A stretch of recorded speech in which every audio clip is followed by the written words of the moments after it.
Okay, so here's what we're doing. I'll just walk along with you. Y'all can walk along with me, right? What I'm going to do is I have the last of that 109-day variety, which should have been in the ground 2 weeks ago. I think I've said that already like 25,000 times. Not 25,000 times, but you know what, you get the gist. I absolutely hate splitting varieties in the planter. So if I got 109 day, I want it all to be 109 day. If I've got 101 and 105 or so, I can deal with 4-day differences. Not that that makes much of a difference, but what I'm talking about isn't so much the days, is the seed size. So when I talk about splitting varieties or splitting brands or whatever you want to call it, I'd say just varieties. If you look at this, the weight of this bag is 39.7. There are 80,000 kernels in this bag, so it does like 2.5 acres or so. And each bag, 2 point something acres, 2.5 or so. If you put a different size seed in one half of it, it doesn't run out any faster, but you can't put as much in the box if the seed size is very large. So that larger seed size, then you got to be more vigilant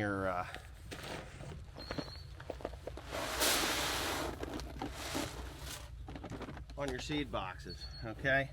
Because if you're not vigilant on your seed boxes, then it just becomes a mess. Because what you'll do is you'll just run one side out because it runs out faster.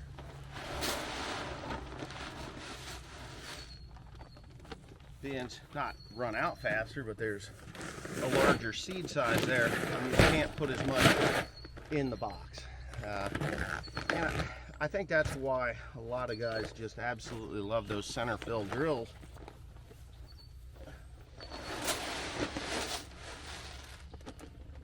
Or center fill planters, because it just take the seed box out, put it in the tender, stuff it in there. I think there's a couple of different, some of these new planters today have like different boxes.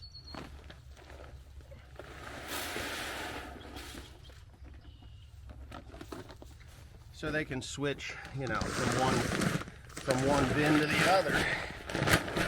And that allows them to have some versatility there as well. I don't have that luxury because I got a 50-year-old planter.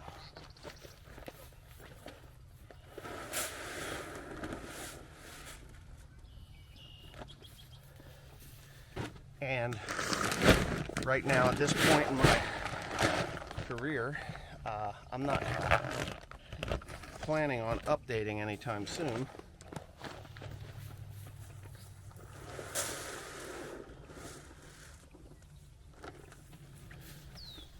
To a planter like that. What I am planning on doing, though, is buying another one of these.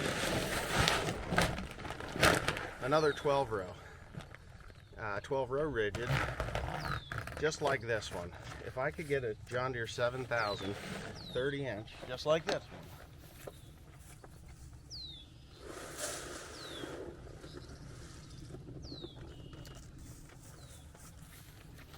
I would be thrilled, because what I'm gonna do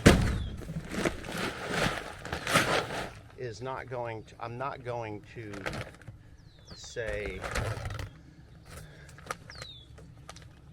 keep it a 12 row. I want to cut it apart and make a twin row.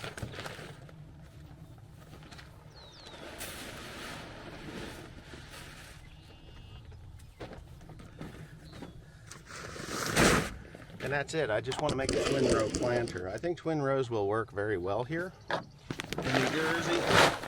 I know there's a guy that has one, and so it's basically a 12 row planter, but with 7.5 inch spacings or so.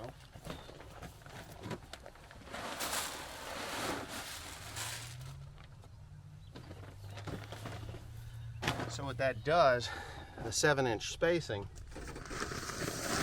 I can run a higher population, or just maintain the population that I have and give those plants a little more room to breathe.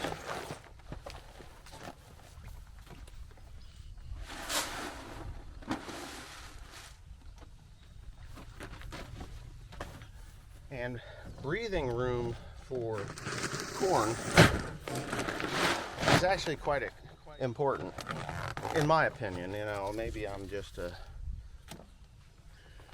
God bless me, right?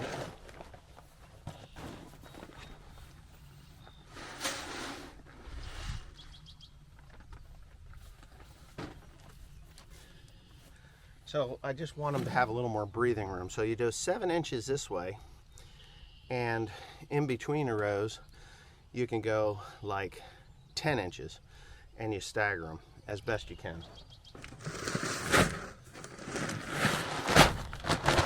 Which isn't terribly difficult to do. It's all in the meter and the chain setup. As long as your chain's not skipping, you'll be all right.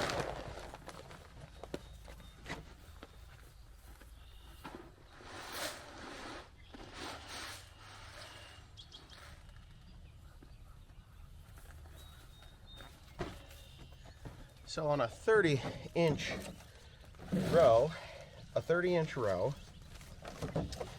with a 30,000 plant population, which I would probably bump it back up to 35 or 37 even. If I do 37, that'll give me about an 11-inch spacing between the seeds, right?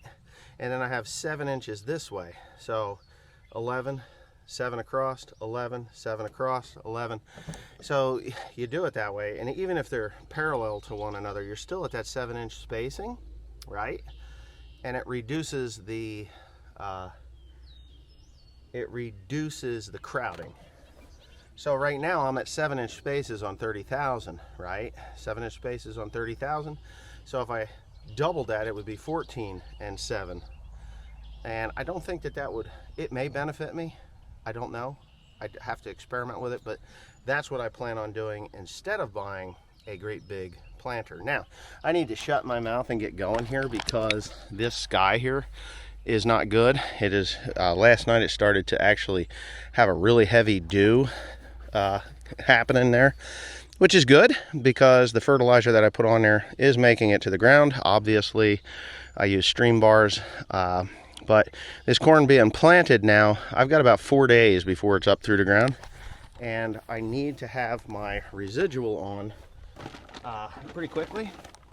Like in the next 4 days.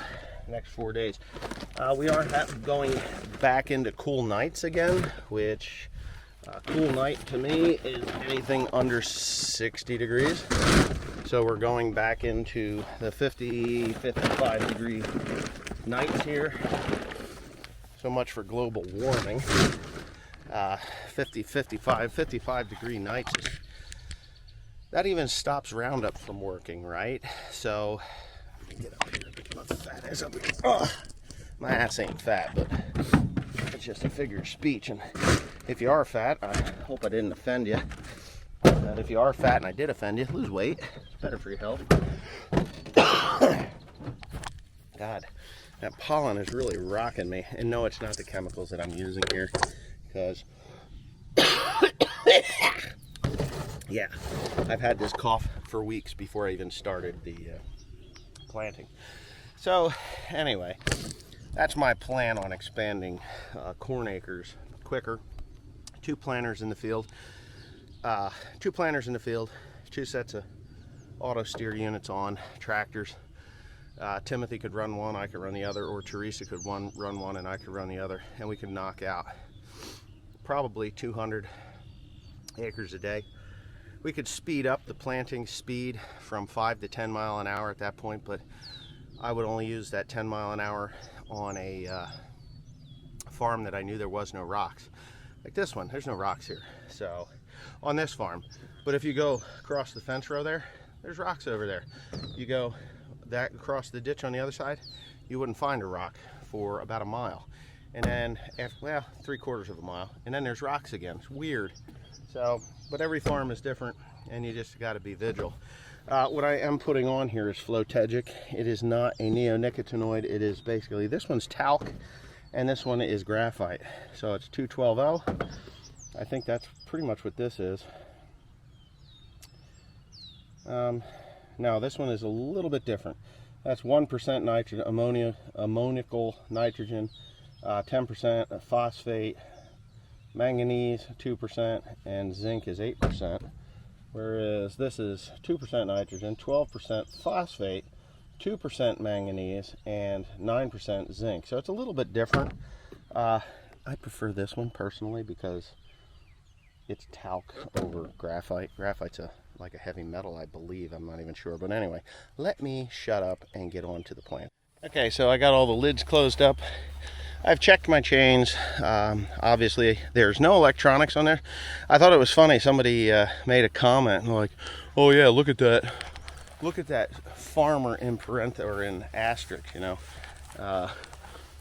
sitting in a cab running high technology behind him.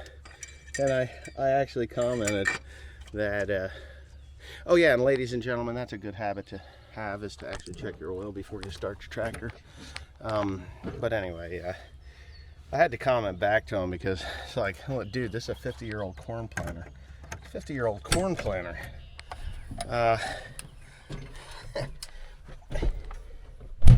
It's zero technology, really. Or ancient technology, if you want to go that route. I would say ancient technology. I mean, not too many guys that are planting more than a couple of hundred acres, or you know, a couple of hundred acres, are using these old 7,000s. Not that you can't, not that it is a bad thing to do.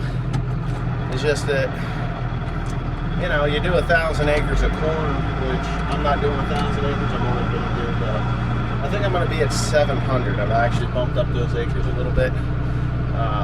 650, 700. That's where I'm going to be. If people don't like it, I guess that's just too damn bad. I am going to do it with a 7,000 John Deere corn planter, and I'm not afraid to use a 7,000 John Deere corn planter. So I've fired up my FJ Dynamics, and first thing you do when you do that is you want to go into your RTK settings, frequency connection. It's going to ask you to prompt it. You prompt it. It's going to say connecting. It has that little spinning wheel of death. It'll say connected. Everything turns green. You're good. You hit that button again, and you're ready to set up your planter. Now, I finished these fields here last night at about 11 o'clock. It was 11 o'clock by the time I got finished. Yeah, so I didn't really plant a huge number of acres yesterday. Honestly, I didn't plant a huge number of acres yesterday, and not that I couldn't. I went until 11 o'clock when it started the mist was coming down so hard. I just figured, you know what?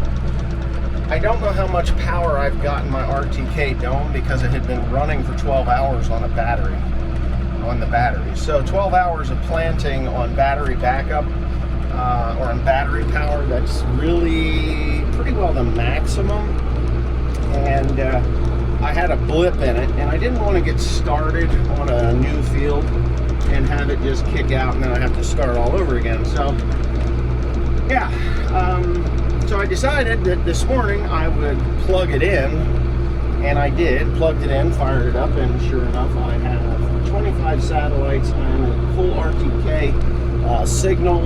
It will tell you there's a bar graph right here. It'll tell you if you're getting too far away or if there's an interference. I have had as many as 40 different satellites being fed off of this thing. Accuracy on it is within a 32nd of an inch, or I think 3 millimeters. 3 millimeters, not centimeters, millimeters. Yeah, so it's very accurate. What you're not going to get out of this machine is row shutoffs. You do have mapping. You can map your fields, obviously. You'll have that, but it won't have row shutoffs. It is a $8,000 machine, $8,000, depending on who you buy it from and how generous they're feeling when they sell it to you. I have permission to sell these things. I am really impressed, and I think anybody that's watching me do this is going to be even more impressed when I show how nice and accurate my row spacing is. Ooh, man, kind of slow that down. I'm crossing that road ditch there. Yeah, there's no pipe here. So I'm going over to this 50+ acre field. Wait. Now, I'm going to be putting sweet corn in. There's a field over here. I have 2 fields over there, 1, 2, and that's where I'm going to put sweet corn. I believe that's where I'm going to put the sweet corn there. It'd be a good spot for it. I still have to do some fields over there. There's an 11-acre field in the back, and then there's 2 like 1-acre fields right up here next to the buildings. The 1-acre fields, I just don't feel like coming over here for 2 acres of hay, so I'm just going to slam the corn into it. I may change my mind, I don't know, and just leave them hay, but then it's just a pain in the ass if I do. Okay, so what's going to happen here is quite simple. We are going to watch this corn planter just do what it's supposed to do, and that is to plant corn. There's a lot of questions, or I don't know about questions, but there's actually a lot of criticism that goes on when I started doing this. There's a lot of people that don't understand what I'm doing. A lot of people in areas that feel that this process will not work for them, and that's okay. A little bit of research will tell you that if you are in limited rainfall, this will actually be better for your ground rather than more detrimental. There's just a lot of misconceptions and misunderstandings about what planting through green cover is and what it can do, the benefits of it, and that's kind of sad, because I never realized that the minute that I started talking about carbon farming, regenerative agriculture, whatever the hell you want to call it, that there would be so much negativity thrown at me as to my abilities and how dumb I am, and we're sick and tired of seeing this. Well, that's fine. Let's go on over to Millennial Farmer's channel and watch him do what everybody else does. And the new trend now is to complain about the electronics on your corn planter. Now, I know Zack is having one hell of a struggle, and I haven't watched the video yet. I've just heard what I've been commented to.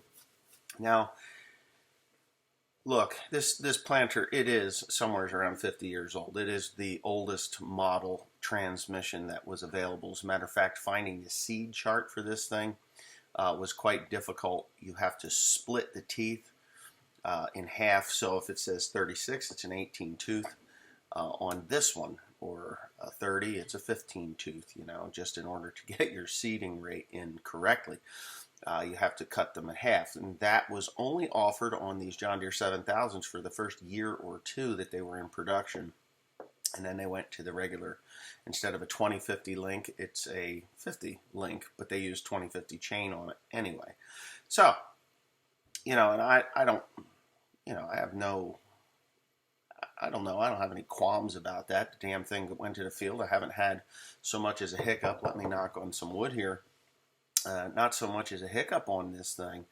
It is just running about as sweet as a corn planter can run. You do have to go slow. It's no 10-mile-an-hour machine. When you're cutting through sod, like I am, or this grass hay that like I am, these 2 yellow tanks that are on the back of this thing are filled with water, and which is a good thing, because you gotta have ballast. I would add more weight to this planter, but it doesn't seem like the hydraulics want to pick it up. This little bugger is heavy, but the hydraulics would pick it up. I just have to up the pressure to it from the tractor side of it. But anyway, it is putting the seed down at 2 inches to 2 1/4 inches deep. I did have on one field that had some old, it was second cut that never got made. And that particular field, I was having some issues with it getting the seed in its proper depth. So I slowed down even further from 4.8 miles per hour down to 4.3 miles per hour, and that seemed to alleviate the problem. Teresa came over, I threw 50-pound of seed in each one of those boxes, and then there was no problems after that. So it just worked out really good. I am running the FJ Dynamics GPS. Anybody interested in it, just give me a shout out, and I can get that for you. Reasonably priced, obviously. I think somewhere between anywhere from $65,000 to $8,000 for that unit. You will have super straight razor lines or laser lines across the field. You can do adaptive curve. You can do all kinds of stuff, but you cannot have row shutoffs and things like that. But yeah, so a 50-year-old corn planter that is just slicing right through the through this heavy, thick grass. The root mass, I should probably show you a photograph of the root mass, or at least a little bit of video of the root mass that I'm going through, and the aggregation beneath it, which, if you don't know what aggregation is, that is where the rhizosphere is, and that is where the microbes live and flourish, and the fungus that's in there that feeds the bacteria, that feeds the microbes, all that stuff is in there. So what that is living soil. Living soil feeds a plant. The living soil will feed the seed that I'm putting in the ground, whether it's corn or soybeans. It is feeding that plant the nutrients that it needs to survive. So that's about all I'm going to say about the regenerative ag thing. Just simply because it annoys people that I talk about it. I just never really thought that so many farmers would be down on me for doing something so different. And the prescribed way is the fertilizer plant's way or the chemical company's way. And that's okay. You do you, I'll do me. I'm just showing a different way of doing something. I may fall flat on my face. I know yesterday I had, if you look at the skies here on this this video that you're watching right now, it's gray and dreary. The last 5 acres of the field that I planted last night was planted in the rain, and it wasn't like a major downpour. It was just a steady rain. By the time I left the field, I wasn't feeling good about what I did. So I just sealed off the end rows, and I'm going to actually let that grass grow a couple of more days before I hit it with the glyphosate, so that living root actually breaks the possible sidewall smear that I created. I don't think I created a sidewall smear, but that grass roots that I cut off will actually grow through that, and the seed corn will grow up through it and be quite happy there. So anyways, at least that's what I was told that it would do. I have done this in the past. I have planted through green stuff like this in the past and have been quite successful with it. I don't understand why people think that I'm doing this and it's going to be a total failure. But whatever. You will see if I fall flat on my face, because that's the way I am. I will post it, and that's it, so that everybody can see and enjoy or criticize me and what I've done and laugh at me if it failed or whatever. I mean, I've even gotten people telling me, oh, what are you going to do about the slugs? Well, slugs are easy to deal with. A nitrogen solution, a very thin or light nitrogen solution with my secret sauce, and that will kill all the slugs. They really hate salt. They really hate that acidic. So when you put that nitrogen solution down, it cooks them suckers. They really dislike it. So anyway, with that being said, you all have a nice day, and I hope you enjoyed this video. And I'm sure there's more soybean and corn planting to come, and spraying videos and all sorts of things that y'all love to hate on me about and y'all love to compliment me about. I hope that I have a successful year, because if I don't, well, I guess it's bankruptcy for me, right? I'm a survivor, though. I just don't seem to conform to what everybody else is doing. And if we have a major drought, guess whose corn and soybeans are going to be green and growing and thriving when everybody else's is withering and dying? Yeah, that would be mine, because all that green stuff creates a vapor barrier, a protection from the sun that the soil cannot be exposed to, and it will just keep that moisture right where it belongs in the soil, being pulled out by plants. It could be a week of dry weather, 2 weeks, 3 weeks of dry weather. I know this for a fact. The neighbor's corn will be looking like pineapples, and my corn will be looking like corn. And that'll be it. So there you go. Have a nice day.